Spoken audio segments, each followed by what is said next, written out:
아멘. 오늘 이 말씀 가지고 사랑으로 행하라는 제목으로 말씀의 은혜를 나누기 원합니다. 지난주에 고린도서 15장 말씀을 바로 부활장 그 말씀을 살펴보았죠.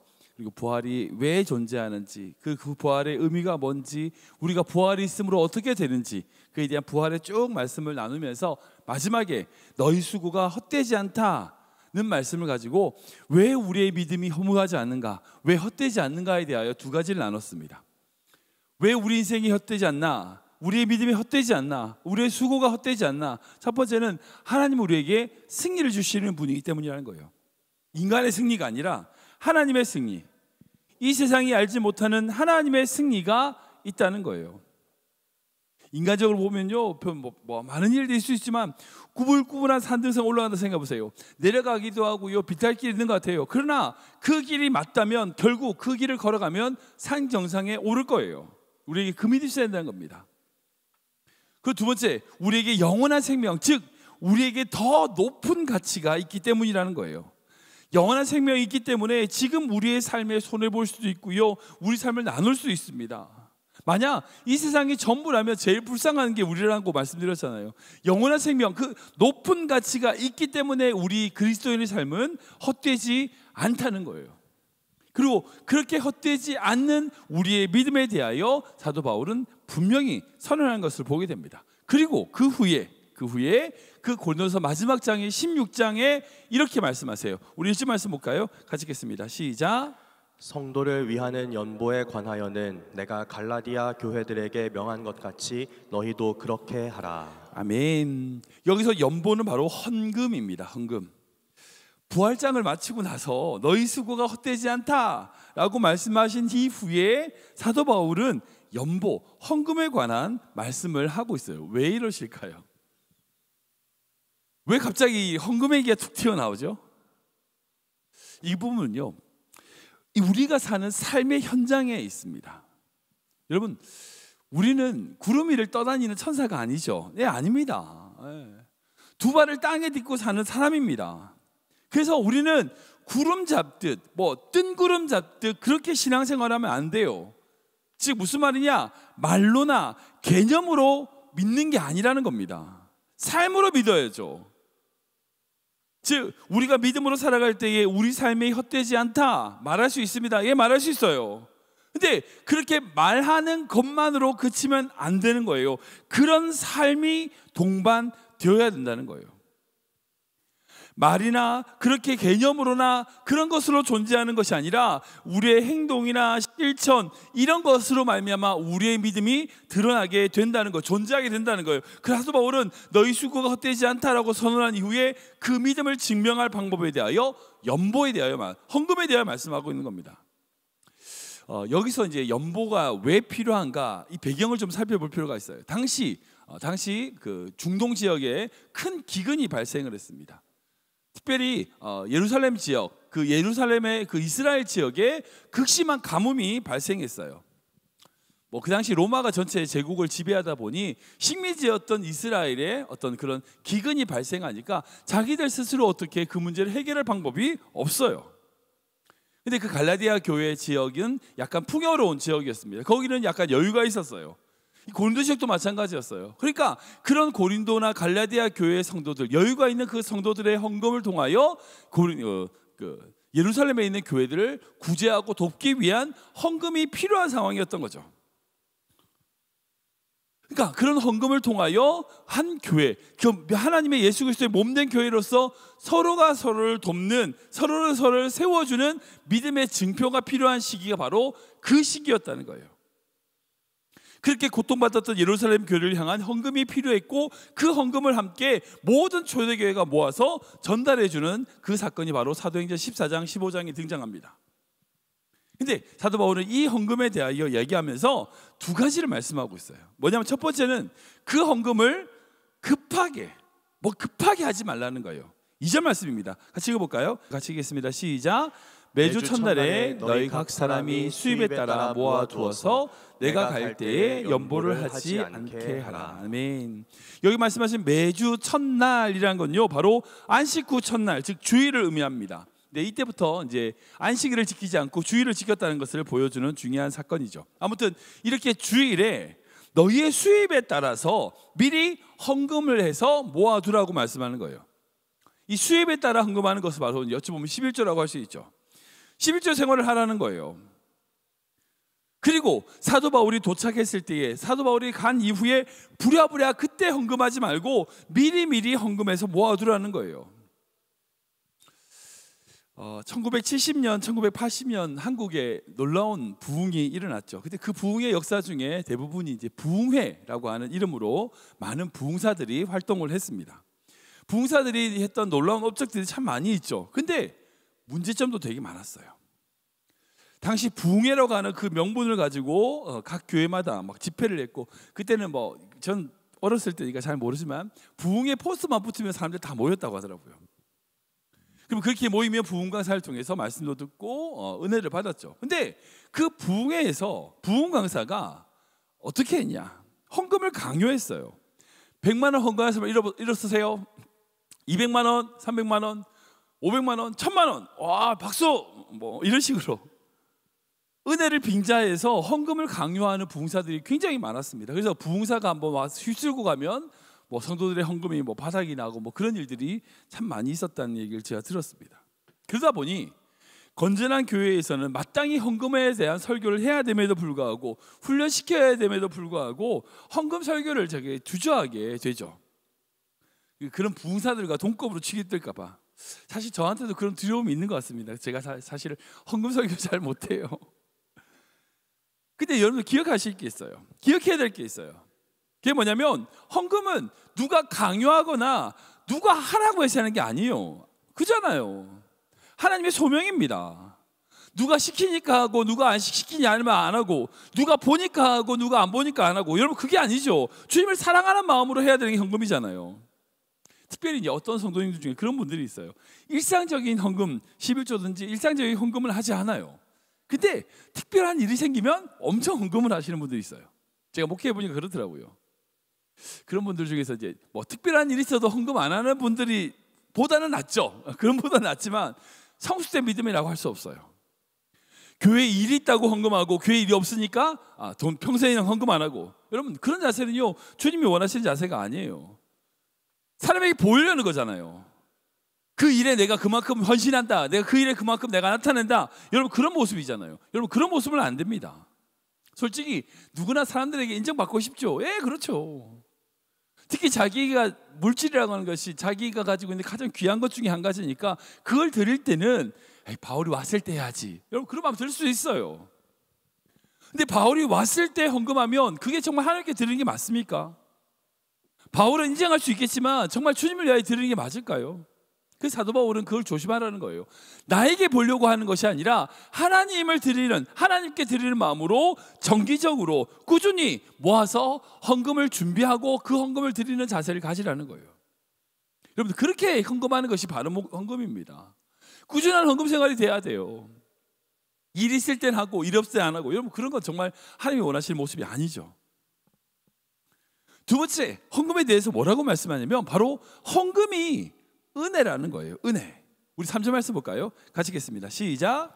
내가 이를 때에 너희가 인정한 사람에게 편지를 주어 너희의 은혜를 예루살렘으로 가지고 가게 하리니. 아멘.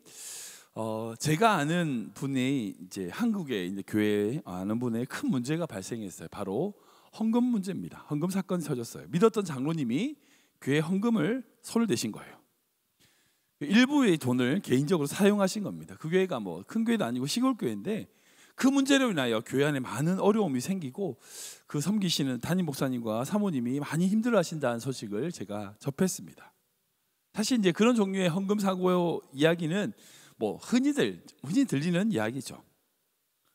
반대로 대형교회 목회자가 헌금을 임의대로 사용하는, 그런 개인적으로 쓰는 그런 문제도 있죠. 몇 해 전에 한국의 초대형 교회, 정말 대단한 교회가 뭐 엄청난 사건이죠. 500억이 넘는 통장이 발견이 됐어요.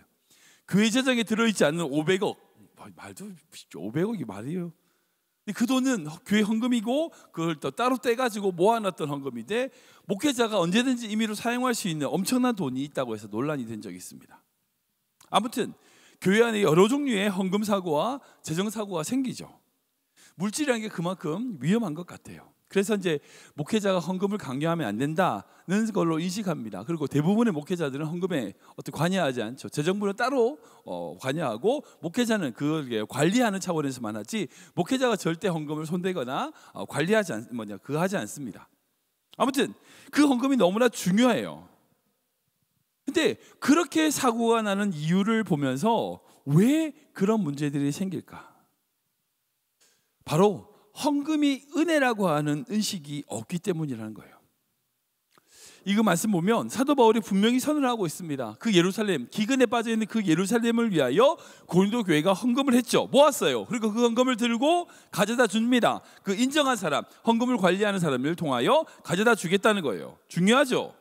근데 너희가 그렇게 헌금을 가지고 가라 라고 말씀하신 것이 아니라 뭐라고 말하냐면 너희의 은혜를 예루살렘으로 가지고 가라. 3절 말씀 한번 보시겠어요? 3절 말씀, 너희의 은혜를 예루살렘으로 가지고 가게 하라는 거예요. 그 헌금이 바로 은혜라는 거예요. 자기들이 십시반 모아서 드린 헌금이지만 그 헌금이 하나님의 은혜가 되는 거예요. 여러분들 그게 진짜 놀라운 축복이에요. 나는 하나님의 명령대로 하나님이 주신 사명대로 헌금을 했어. 근데 그 헌금이 어떻게 돼요? 하나님의 은혜로 이어지는 거예요. 은혜로 이어지는 거예요. 유희성 목사님이라고 하는 되게 존경하는 목사님이 계신데 그분이 쓴 나는 죽고 예수로 사는 사람을 보면 목사님의 일화가 하나 있어요. 뭐냐면 그분이 부산제일교회라고 하는 교회에서 목회할 때 1997년이었어요. 그 당시에 교회 청년들 중심으로 예배를 세우고 막 그렇게 하고 있었어요. 그때 청년들이 십시일반 돈을 모았습니다. 그래가지고 예배를 위해서 그 당시에 프로젝터 이런 거 있죠. 우리 이제는 프로젝터 안 쓰지만 옛날에 프로젝터가 되게 비싸고 했으니까 프로젝터를 사가지고 찬양 예배를 하기 위해서 프로젝터를 사려고 300만 원을 모았어요. 이제 그때 거의 다 모았으니까 이제 이걸 가지고 하나님이 원하시는 그 예배를 드릴 수 있겠다라는 마음으로 그 프로젝터를 돈을 모았어요. 청년들이 모았 거죠. 어른들이 모은 게 아니라 청년들이 모았어요. 어른들은 관심 없으니까 청년들이 모았어요. 근데 거제도에 조그만 개척교회에서 교회가 어떤 문제가 생겨가지고 지붕이 무너졌는데 사고가 생겨서 보수비가 필요한 거예요. 300만 원이 없다는 거예요. 부족하다는 거예요. 거제도의 조그만 미자립 교회에서 300만 원이 없어지고 교회를 세울 수 없다라고 하는 그 소식이 그 청년부에 들어오게 됐어요. 하나님께서 그 청년들 마음을 감동시키셨어요. 어려운 결정이지만 자기들 프로젝트 없어도 예배 드릴 수 있잖아요. 근데 거기는 지붕이 없고 무너졌으니까 예배를 못 드리잖아요. 그러니까 그 헌금을 그 미자립 교회에다 보내기로 결정했어요. 청년들이 결정한 거예요. 너무나 감사한 거죠. 그래서 그렇게 헌금을 보냈어요. 그리고 너무나 많이 하나님께 청년들 간에 은혜가 넘치게 됐죠. 근데 그 이야기를 어느 장로님께 서울에서 있는 어떤 장로님이 우연치 않게 그 이야기를 듣고 감동을 받았어요. 청년들이 모은 헌금을 거제도에 보낸 거죠. 그리고 그 다음 주에 1,400만 원짜리 큰 더 좋은 프로젝트를 사서 그 교회에 보내줬다라는 이야기가 이제 그 책에 나옵니다. 여러분 생각해 보세요. 그 청년이 드렸던 그 자그마한 300만 원은요 은혜예요. 은혜를 주니 은혜를 받아요. 이게 헌금의 법칙, 물질의 법칙이에요. 하나님께서 우리에게 물질을 주신 이유는 그 은혜를 주신 이유는 그 은혜를 우리만 가지려는 게 아니라 그 은혜를 나눔으로 말미암아 드림으로 말미암아 더 큰 은혜를 받게 하는 거예요. 생각해 보세요. 그 청년들이 300만 원 드리지 않고 그 자기들 300만 원짜리 프로젝트 샀으면 감사하죠. 근데 그 300만 원짜리 프로젝트보다 더 좋은 프로젝트를 하나님은 예배하시고 그들을 통하여 그 미자립 교회도 살고 그 교회도 사는 놀라운 은혜의 역사를 하신 거죠. 여러분 그게 하나님이 일하시는 법칙이에요. 그게 하나님의 은혜로 사는 법칙이에요. 우리가 우리 힘으로 사는 게 아니에요. 하나님의 은혜로 살아야 돼요. 우리가 하나님의 은혜의 통로로 쓰임 받을 때 하나님이 더 채우신 은혜를 경험할 수 있는 거예요. 근데 문제는 뭐냐면 그렇게 못 쓰임 받지 못해. 이게 너무 귀해. 못 드리는 거예요. 해보세요. 하나님께서 분명히 여러분들의 삶을 통하여 더 큰 은혜를 부어주실 겁니다. 은혜를 나누고 그 은혜를 나누는 말미암아 더 큰 은혜를 받는 그것이 바로 그 고린도 교회의 성도들이 누린 축복인 줄 믿으시기 바랍니다. 말씀 정리하겠습니다. 우리 13절 14절 말씀 읽어볼까요? 같이 읽겠습니다. 시작. 깨어 믿음에 굳게 서서 남자답게 강건하라. 너희 모든 일을 사랑으로 행하라. 아멘. 고린도서 16장은 이제 고린도서 전체를 마무리하는 단계입니다. 그 마무리한 말씀에 있어서 하나님은 고린도 교회에게 뭐라고 말씀하시냐? 깨어 있으라라고 말씀하세요. 이 말씀은 예수님께서 특별히 많이 사용하셨어. 복음서에 총 16번이나 기록되어 있습니다. 특별히 이 말씀이 기록되어 있을 때, 마지막으로 기록되었을 때가 언제냐? 바로 겟세마네 기도하실 때였어요. 겟세마네에서 예수님께서 기도하실 때에 자는 제자들에게 깨어 있으라라고 말씀하셨어요. 즉 깨어 있으라는 이 말씀은요, 지금 우리가 살아가는 삶이 언제든 끝이 날 수 있음을 알고 종말론적인 긴장을 가지고 그 긴장을 늦추지 말라는 거예요. 여러분, 우리 깨어 있어야 됩니다. 지금 점점 더 세상은 악해져 갑니다. 우리가 깨어 있지 않으면요, 다른 사람을 깨울 수가 없어요. 파수꾼이에요. 우리는 주님의 쓰임 받는 사람입니다. 그렇게 우리는 늘 깨어 있어야 돼요. 긴장을 늦추면 안 됩니다. 그리고 뭐라고 얘기하시냐? 사랑으로 행하라. 모든 일을 사랑으로 행하라 라고 14절 말씀에 말씀하고 있어요. 근데 이 말씀 원어는요, 그대로 살려서 번역하면 이렇게 되는 거예요. 모든 것을 사랑 안에서 이루어지게 하라 라고 해석할 수 있어요. 풀이할 수 있습니다. 헌금의 말씀을 하신 이후에 사도 바울, 그 하나님은요, 그 고린도 교회 안에 이렇게 말씀하세요. 그 모든 일을 사랑 안에서 이루어지게 하라는 거예요. 그러니까 의무나 부담감이나 누가 보니까, 여러분 그렇게 헌금하지 말라는 거예요. 사랑 안에서 이루어져야 된다는 거예요. 헌금만 그렇습니까? 아니요. 모든 성민도 마찬가지입니다. 헌신도 마찬가지예요. 사랑 안에서 행해야 됩니다.